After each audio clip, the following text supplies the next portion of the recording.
The movie opens with an Asian detective named Taylor Kwan waiting for a fellow police officer to pick him up. What he doesn't realize is that he's been set up and is about to walk into an ambush. The corrupt police officer pulls a gun on him, but to our surprise, he's saved just in time by a hulking hitman named Jimmy Bobo. The cop savior hitman is a stone-faced, headstrong, middle-aged man with some principles. He'll do whatever it takes to achieve his goals with only one exception: he does not kill women or kids. In the present, Bobo and his partner, Louis Blanchard, can be seen going to a luxurious hotel to carry out one of their contracts. The target is a former WDCPD officer named Hank Greeley, who is busy having the time of his life sniffing snow and getting ready to have some adult fun with the prostitute he's ordered for the night, completely unaware of the danger at his doorstep. When he opens the door, Bobo and Blanchard show him fake police badges so they can go inside. Since Greeley sees no warrant, he tells them where they can go and what they can do to themselves, but they force themselves inside anyway. He threatens to have them fired from the force, but it doesn't seem to bother them much. After locking the door, Blanchard shoots Greeley twice, causing him to collapse on the ground. What the fuck is this?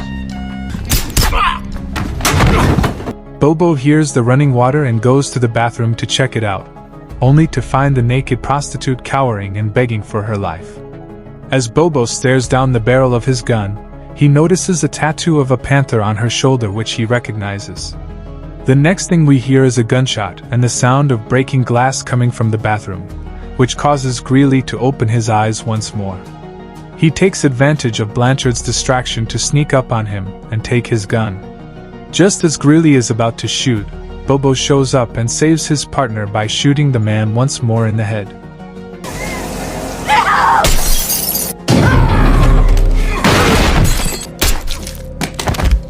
As they prepare to leave, Blanchard asks him who was in the shower, to which Bobo responds that it was just a prostitute, and that he took care of it. They go to an abandoned shipping dock to get rid of the weapons, where Bobo confesses that he actually didn't kill the prostitute, assuring Blanchard that she won't say anything because she is more afraid of them than the police. They proceed to a crowded bar to meet their middleman Ronnie Earl, while a tall, brawny man keeps an eye on them. As Bobo goes to the bathroom, the man approaches Blanchard and stabs him multiple times in the commotion of the bar. Oh, fuck. The loud music masks the sound of the altercation, and Blanchard starts limping away frantically, trying to find his assailant with his knife in his hand. Following Bobo to the bathroom, the mysterious man tries to attack him, but Bobo reacts quickly enough to fight him off.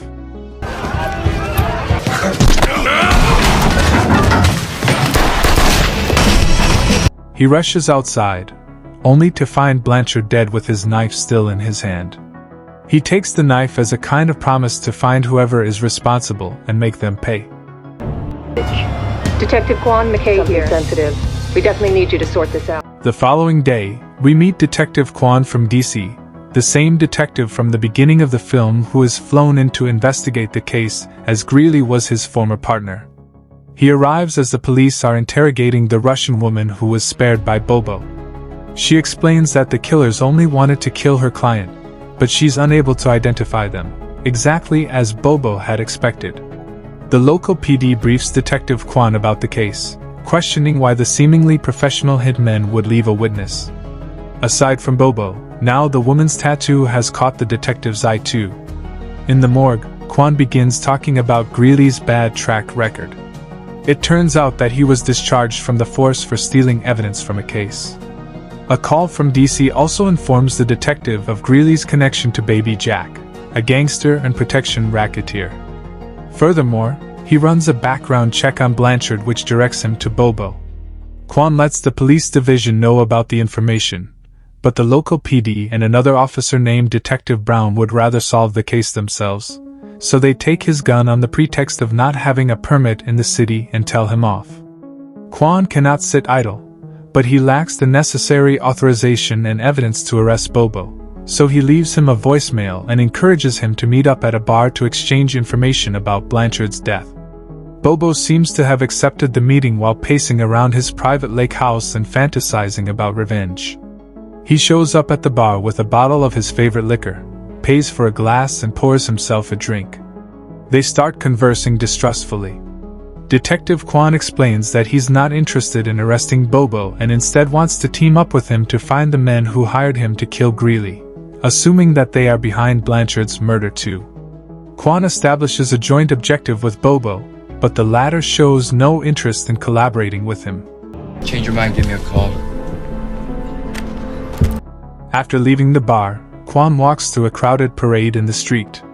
He notices two men following him, so he tries to push through the people and run away.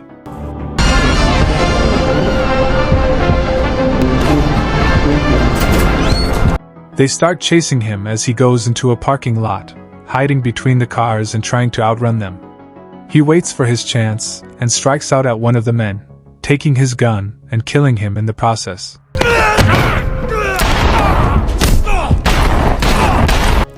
As he's distracted by the police badge in the man's pocket, the other opens fire on the detective and shoots him in the chest. Kwan gets cornered between two vehicles with no bullets. The man approaches and points his gun at him, when all of a sudden Bobo arrives and saves Kwan's life by running the man over with his car. Kwan gets in the car and they pull their guns on each other out of distrust. But after a long standoff, Kwan's need to be fixed up and Bobo's thirst for revenge convince them to trust each other and work together. Meanwhile, the hitman from the bar named Keegan meets up with his boss Robert Morel and Marcus Baptiste, who is Morel's lawyer. It is revealed that Greeley had evidence of Morel paying a congressman to steer a government contract their way and planned to blackmail them with it, proving that Morel was the one who hired Bobo and Blanchard to kill Greeley in the first place, and then tried to kill them as well in order to eliminate any trace of himself. However, Greeley had given the evidence to a local mobster named Baby Jack for safekeeping, which makes him Keegan's next target. Bobo takes Kwan to the tattoo parlor owned by his daughter Lisa to have his wounds treated. Before going inside, Kwan removes the pin from Bobo's gun and calls the local police to update them on his activities, which makes it obvious that he still doesn't trust the man who saved his life. As Lisa's removing the bullet from his body, he notices the panther tattoo on her shoulder, like the one that he saw on the hooker's back. Lisa. During their chit-chat, Kwan reveals that as a detective he must arrest Bobo at some point. On the other hand, Keegan can be seen looking for Baby Jack in a private bar that he uses as a front for his illegal enterprise. He ignores the bartender's warnings and goes to the back with a silencer fixed on his gun, killing Baby Jack's henchman without a second thought and telling him to open the safe before killing him as well.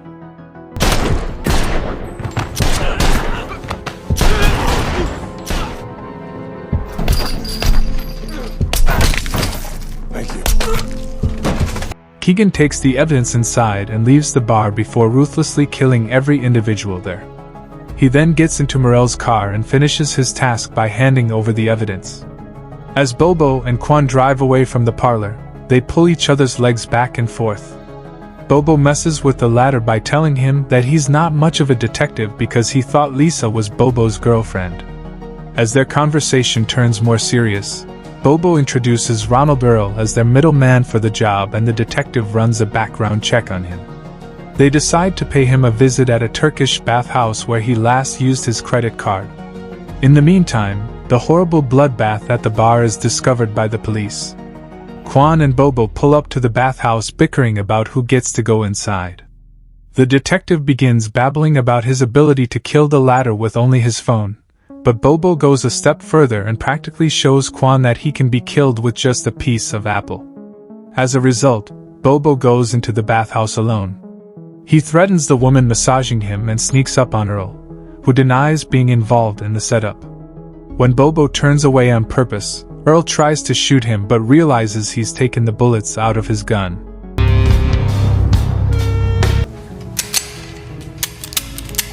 He starts stammering, confessing that Baptiste was the man who hired them. Earl offers him money to put this whole thing behind, but Bobo now has the information he needs and doesn't hesitate to pull the trigger on a traitor, but he fails due to Quan taking the pin out.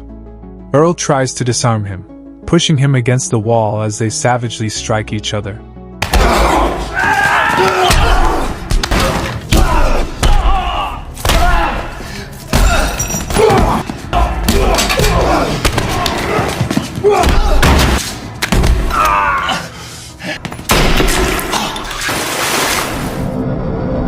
Following some back and forth, Bobo overpowers him and finishes him off with the man's own reloaded pistol.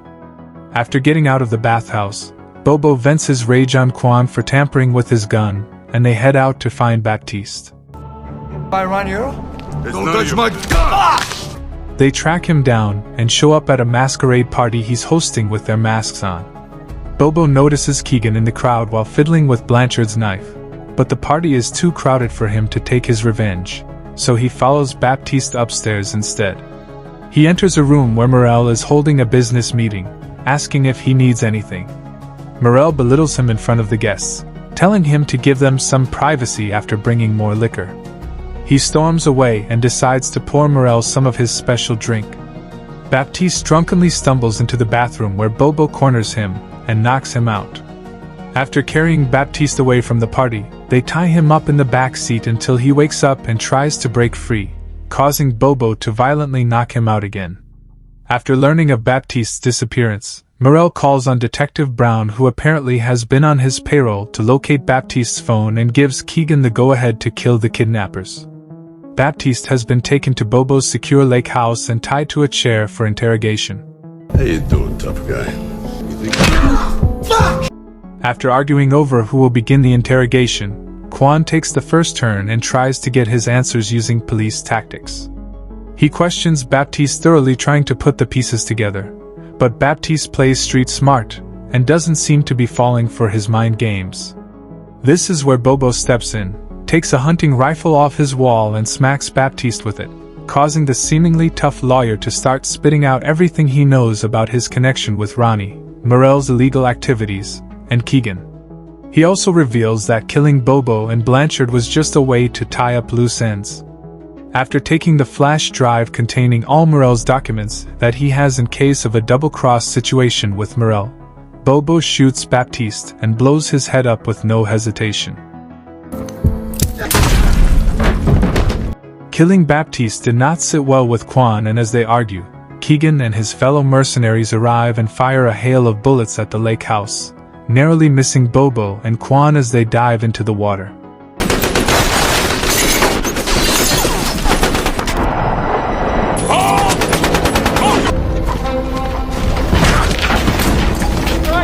Keegan leads his men into the lake house, only to discover Baptiste's body. Here Bobo pulls himself out of the water and detonates a bomb planted beneath the lake house. But Keegan reacts just in time and jumps through the window, saving himself while all his men are left to burn. Bob, get the fuck out!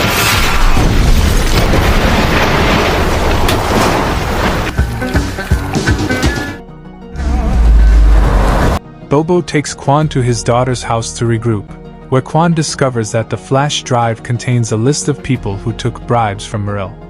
He still intends to betray Bobo and calls the local PD to update him on the investigation. Later, he confesses his intentions to Lisa, saying that as a police officer he must take Bobo in at some point. Lisa tries to dissuade the detective by mentioning her father's kind heart and terrible childhood, but to no avail.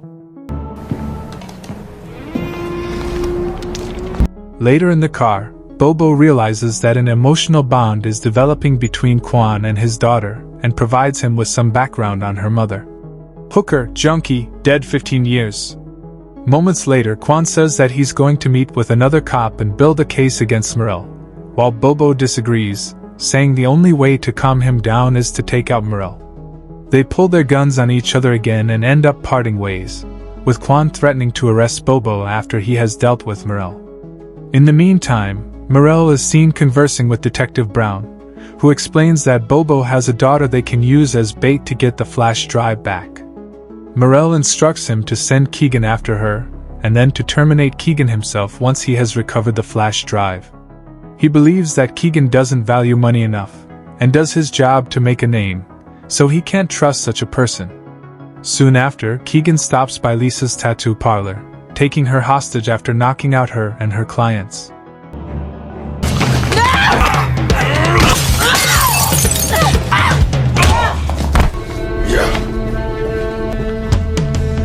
In the next scene, Quan is seen in the same underpass from the beginning of the movie as he meets up with the local PD and tells him he has solved the case, only to discover that the chief also happens to be on Morel's payroll and pulls a gun on him.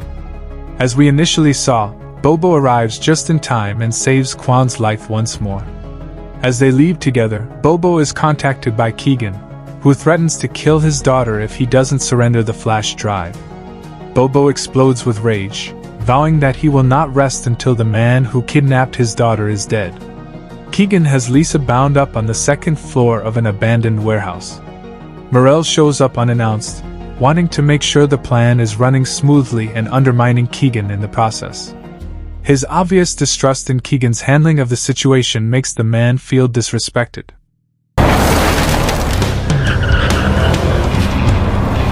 When Bobo shows up, Morel's men pat him down to make sure he doesn't have any weapons and take him upstairs to their boss. Upon facing Keegan, he swears to put an end to him. After agreeing to assassinate Quan for 250 grand, Bobo asks to see his daughter before he hands over the flash drive. Against Keegan's advice, Morel agrees. Bobo then gives them the flash drive and they release Lisa. As they leave, Detective Quan sneaks through the building's window unnoticed, filming the villains on his cell phone, while Keegan and Morel argue. Keegan is irritated that the latter offered such a large bounty to the man who killed a group of his men. As a result, he fires 2 rounds into Morel and Detective Brown's heads without hesitation. This is my world! Following this, Quan emerges from hiding and eliminates one of Morel's henchmen, while Keegan takes care of another. When Bobo notices Keegan running away, he secures his daughter and prepares to exact revenge. Here the henchmen start shooting at Bobo aimlessly, forcing him to detonate the bomb he has rigged in his car to take them out.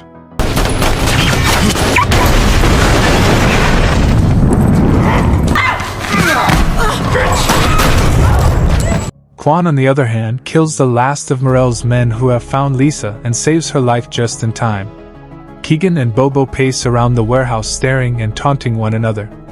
Keegan has the opportunity to shoot the latter, but his previous defeats force him to show his dominance in an equal battle. Keegan grabs 2 axes, throws one to Bobo and tells him to wield it. They start swinging their axes at each other, each blow capable of severing a limb. Even though Keegan seems to have the upper hand and moves the axe effortlessly, they're rather equal and neither can kill the other. Break it up!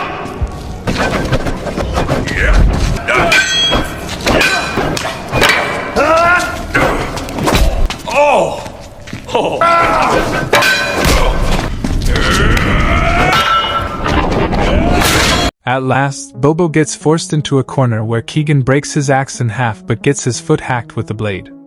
Bobo wastes no time and stabs Keegan in the neck with Blanchard's knife, but the latter won't go down so easily.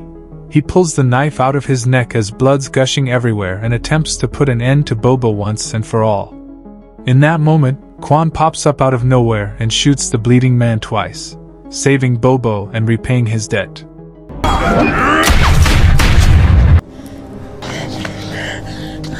In the aftermath, Quan tells Bobo to stay and sort everything out legally, but the latter doesn't comply and prefers to handle things in his usual rough way. As a solution, he unexpectedly shoots the detective, suggesting that Quan report Bobo as the one who murdered all the men and is also responsible for shooting him. Bobo then decides to leave his daughter with Quan after seeing how much she cares about him. Quan feels like he still owes Bobo for saving his life twice and doesn't mention him in his report. A few weeks later, he calls Bobo to meet up at a bar. Quan encounters Bobo again, but this time as his daughter's boyfriend. He assures the latter that while he will not pursue him for past crimes, if he breaks the law once more, he's going to be behind bars. Bobo doesn't bat an eye at the notion and finishes his drink before leaving. That'll be the day. He gets into his brand new sports car and drives away, thinking that he only has one life to live and that he should make the most of it.